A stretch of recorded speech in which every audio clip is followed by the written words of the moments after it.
Você pensou em ser outra coisa quando era criança? Você tinha planos assim de veterinário e astronauta? Não, eu sempre meio que mirei em ser jornalista esportivo na época. Sou muito corintiano, corintiano fanático. Na época era bem mais, hoje em dia eu tô mais... Também o time tá ruim aí... Desanima, né? Não tá tendo jogo também, né? Eu e meu irmão a gente ainda assiste os jogos lá. Eu fiz um evento com o seu irmão. Corinthians, do Banco BMG. Não sei se que ele foi Você foi também, não? Não. Foi em 2019, ele tava lá. Que a gente não se trombou, não se falou, mas eu ouvi lá, foi muito legal. Foi Corinthians e São Paulo. Você é corintiana também, fanática? Sou. A gente foi no camarote da Fiel, lá no Corinthians Itaquera. Eu ia falar Itaquerão, mas eu sei que a torcida não gosta que chama de Itaquerão.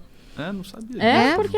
Sei lá. Itaquerão. Falam que não. É Corinthians e Itaquera. Lá na Fiel, Lá no Corinthians e Itaquera. Na Arena Corinthians. Arena Corinthians. Na Arena Corinthians. E aí, a gente foi lá.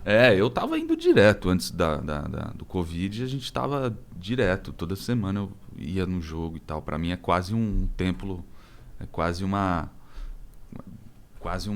experiência espiritual ir no jogo, assim, é muito tipo louco. Show, desde né? Desde criança também acabou que meu pai sempre me levava, meu tio de consideração, Márcio Atalo, um abraço, sempre me levava. Meu irmão mais velho de consideração. Tio de consideração. Ele sempre me levava no estádio, então a gente sempre tava lá, quase que é meio um templo, assim, virou uma coisa bem sagrada ir no jogo. E aí eu sempre achei que fosse para esse caminho de jornalismo esportivo. Fazia jornaizinhos pra galera do condomínio, criança, escrevia e distribuía nas casas e tal. Então eu achava que... Só falando do Corinthians. Meio que isso. Não, eu lia... Bem neutro, assim. Eu lia Corinthians ganhou. O Jornal do Lance. Era bem neutro. Como era o nome do jornal? Jornal da Fiel, mas era bem neutro. Clubista? Não. E aí, enfim, acabou que a vida me levou pra outros lugares e tal. Você jogava cartola? Eu, jogava. Cartola FC?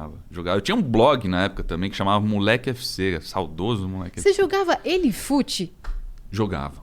Elifute e Brasfoot. Eu também! Nossa! E o CM, FM depois, Futebol Manager, que já era mais complexo. Era o treinador... Fazia as contratações. Eu nem sabia o que eu tava fazendo, mas eu tava arrasando ali. Aí eu colocava pra jogar, eu ganhava. Nossa, só a técnica. Porra, isso é bem clássico, né? Elifute, Brasfoot. Um design super horrível. Nossa, lembrando aqui, tudo pixelado, tudo só escrito assim, né? Bons tempos. Nossa, bons tempos. Era um joguinho que você escolhia qual era o seu time, aí você fazia contratações de jogadores de outros times e fazia a escalação do time, só que você não via o jogo. Você simplesmente colocava pra jogar e tinha uns pontinhos lá. Gol desse time. Os placares aí, de quem foi o gol.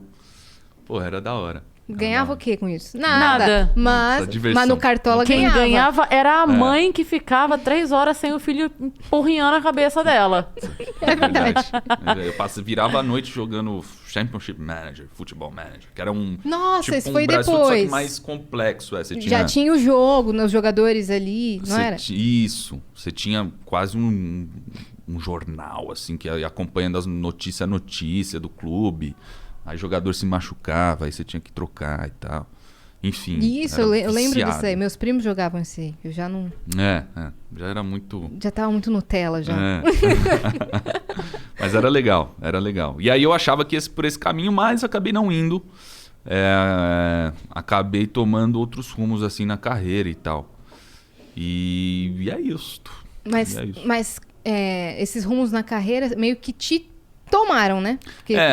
Porque chegou até você. Você não fazia ideia do que você ia fazer, Sim. basicamente. E aí, do nada, você virou Colírio Capricho. Que foi Isso. uma onda muito forte na época. Foi. Você, seu irmão. Foi uma febre Léo meio Picon. bizarra. Isso. Toda essa máfia. Federico De Vito. Toda essa galera. Nossa, cara. Essa galera. Mas eu lembro que quando você era entrevistado, assim, parecia que você não queria muito, sabe? Né? Você gostava dessa exposição? Cara, assim, na época eu aproveitava ali, curtia até. Agora, se for analisar, eu não sei, eu acho que era uma onda muito narcísica, muito culto à imagem. Uma coisa de você tinha que ser o menino perfeito, e tal. Depois ainda Tinha uma competição, né? Tinha uma competição. Era muito padrãozinho também. Hoje eu olho e falo, putz, meio bizarro. Só tinha os moleques meio igual, assim. Né? Tipo, branquinho, bonitinho, não sei o que, tal. E hoje eu acho que, ainda bem que, de certa forma, as coisas estão mudando. Mas era uma onda muito, sei lá, tosca, assim. Eu acho que esses padrões têm que mudar mesmo, em vários quesitos, porque era uma coisa da época, né? Mas meio que aconteceu, assim, sei lá. E muitos foram bem sucedidos, né? Sucedidos, você, o Dudu, o próprio Léo Picon. Eu assim, bem sucedido é relativo, né? Vai depender da qual perspectiva olhar. Eu acho que, sei lá, foi algo, como eu posso dizer? Não sei. Que impulsionou? Foi algo que meio óbvio, era tudo a capricho, né, que criou aquele negócio, né? Mas eu acho que era uma coisa, como eu falei, eu acho muito de culto a uma imagem e tal. E eu olho hoje, eu falo, porra, você tinha que ser realmente, tinha que vestir aquela roupinha tal, ser tal. Isso eu acho que meio Mas, sei lá. assim, eu entendo isso que você tá querendo dizer, e isso deve ser um porre, né? De tipo assim, porra, eu não sou só isso, né? Sim. Mas, por outro lado, se vocês não tivessem, e aí eu incluo você e os outros meninos que a gente ouve notícia até hoje, porque tem música que a gente não ouve mais. Sim. Sim. E não só da tua fase Garoto Capricho, porque eu tive a minha fase Garoto Capricho, que era Márcio Garcia e Celton Mello e Rodrigo Santoro, né? Eram os meus, da minha idade dos Garotos Capricho. Menudos. Mas o que eu quero dizer, aí eu era criança, mas eu peguei ali. Não, mas o que eu quero dizer assim, se você também não tivesse nada a oferecer além disso, você não estaria até hoje, você não estaria aqui hoje, não estaria fazendo seu trabalho, não estaria dublagem e etc. Porque, enfim, na dublagem você não precisava ser Garoto Capricho, Colírio, não sei o quê, que não importaria muito. Então, assim, a exposição por si só, ela não diz nada. Mas se você tem algo para oferecer, e aí eu vou dar um exemplo bem, assim, atual, que é o BBB. Então, assim, a gente tem pessoas que passaram pelo BBB que a gente esquece que foram BBB, tipo a Grazi. Tipo a Sabrina. Você esquece, porque a pessoa é tão maior do que a exposição. Na verdade, ela... Desvinculou a imagem. Na verdade, assim, ela teve ali uma vitrine. Sim. E que bom.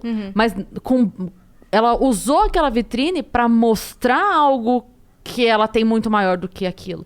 Então, eu não acho que... Assim, eu não demonizo a exposição, porque eu acho que ela pode... Se a pessoa tiver algo além... Entende o que eu quero dizer? Se a pessoa tiver algo além do que isso pra mostrar... Ela vai mostrar e vai vingar e vai ser muito bom. O duro é quando a pessoa chega na exposição, termina 1000 holofotes, ela tem 15 minutos de conteúdo pra mostrar e acabou 15 minutos, ela não tem mais nada pra oferecer e o público fala, tá bom, então vou pro próximo. Né? Tudo é meio descartável. Mas eu tinha a impressão que você destoava. Não por você não ter o perfil ou não ser padrão, né? Como você disse, mas que você destoava porque você era mais maduro que os meninos, né? Quando você falava, parecia que... Por isso que eu falei que parecia que você não gostava, porque você falava mais sério, os outros queriam fazer toda aquela jogada, aquela cena, e jogava o cabelinho, e falava coisas que queriam agradar as meninas, você não, você ficava tipo, não sei o que lá. Sei lá, viu, Yas? Eu não sei. Eu acho que você destoava. Pode ser. Foi algo que realmente aconteceu meio sem ninguém prever. Foi algo espontâneo que aconteceu. E... eu acho que assim, a gente meio pagou um preço dessa exposição e tal.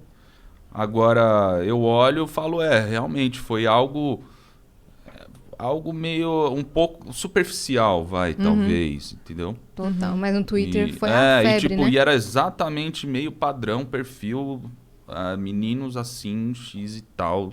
As meninas da época e tal. Então eu acho legal que as coisas mudaram um pouco nesse sentido, de padrão estético. E eu acho que isso cada vez mais tende a mudar e tal. Agora... Só uma observação. Na minha sala da escola, eu estava, sei lá, no primeiro médio nessa época, os meninos começaram a imitar vocês. Só que ao mesmo tempo eles criticavam. Falando, esses moleques aí. Só que no outro dia, eles estavam aparecendo cada vez mais parecidos com vocês. Eles até tinham uns concursos no Twitter que não eram... Tipo assim, pra entrar no Colírios Capricho. Foi. E a galera da minha sala participava. As Sim. meninas da minha sala pagavam um maior pau. Eu queria ser a diferentona, aí eu falava, não tô vendo nada. Mas tava vendo tudo. Mas também não demonstrava que curtia muito, não. Uma febre, foi uma febre. Porque meio que eu não entendia o propósito muito bem, né? Não, hoje eu olho, com esse olhar, eu me julgo nesse sentido de, tipo, realmente, acho que não sei lá, são outros tempos, óbvio, as coisas mudaram, a tecnologia mudou, a internet mudou, né? Enfim, mas eu acho que esse culto à imagem, como eu falei, eu acho que é algo que hoje eu olho com... Não é nem desprezo, mas com certa desconfiança. Outros olhos. Com uma desconfiança. Eu falo... Isso te prejudicou ao longo dos anos? Esse culto à sua imagem e o fato da sua família já ser do meio artístico, você se sentiu meio que nessa obrigação de estar sempre nesse perfil, estar sempre dentro dessa área? Eu acho que psicologicamente... Eu sempre gostei muito de pensar e refletir meu passado, etc e tal, mas eu acho que, de certa maneira, prejudicou, mas nesse custo psicológico mesmo, né? Não que tenha tido só saldo negativo, teve o seu positivo também. Beleza. Tiveram algumas coisas, claro, legais no meio disso tudo e tal, como aprendizado individual aqui, eu digo. Agora, sei lá, eu acho que claro... Porra, faz 10 anos, faz muito tempo, né? Quando eu paro para pensar nisso, eu falo, eu acho que eu paguei, de certa forma, um custo mesmo de talvez esse negócio... Que até hoje, acho que a gente tá num momento em que, como a gente está muito exposto na rede social, a gente acaba querendo agradar o público. A gente precisa engajar o público. Se o público não quiser... ver tal coisa, aquilo não engaja tanto, então você tem que se adaptar, e aí a gente acaba deixando um pouco a nossa autenticidade, né? Porque perigoso pra caramba, né? É perigoso. Eu acho que hoje em dia, como na época a gente era meio, digamos, pioneiros assim, na coisa, e tá se expondo ali e tal, dando a cara a tapa, mas eu acho que hoje, como tá todo mundo nesse rolê, né, de rede social e tal, eu acho que a gente tá se ligando, que a gente está realmente muito exposto e às vezes acaba